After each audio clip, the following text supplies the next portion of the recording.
This is going to be a quick version of the color page. So you're on the color page down here.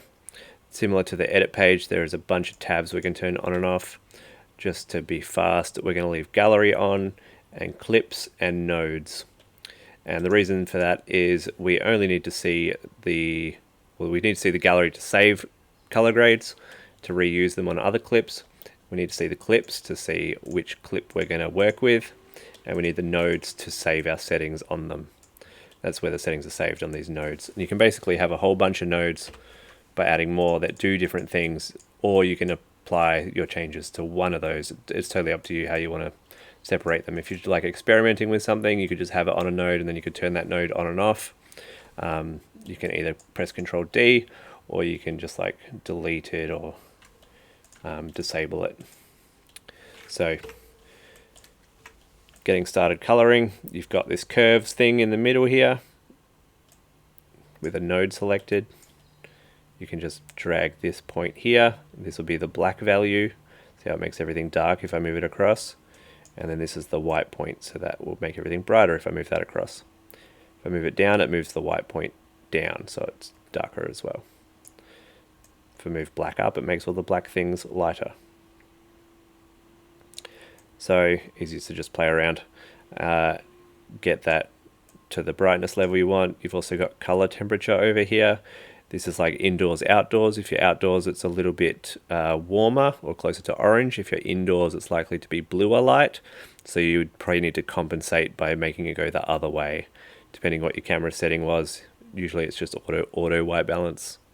You can also have it pick for you by doing the eyedropper and clicking on something that you know should be white. So in this case, I know that this bit of the water here is like spray, that should be white. So I can click that and it sets my color temperature and my tint for me. Cool, that looks alright. I'd say it's maybe a little bit warm, so I could just drag that back to bluish a little bit. Then you've got these color wheels in the middle here. This is your shadows, your midtones, your highlights, which are the bright areas, and the offset does everything. But generally, you probably shouldn't use that because you can see what it does. It makes everything look a bit crazy. Any time you see one of these spirally wheel things, it just does a reset. So you can just reset what you're doing with all of those. So to do a quick grade, let's just do whatever. We want to save this color now and apply it to the other ones. So I can right click on this picture, press grab still. It saves it here. Then I can click on in the next clip, and I want to apply this still to this one. So I can just right click on that. Playing it will show me it, and I can see half of it. So I could either color grade this to match it. That's one way to do it.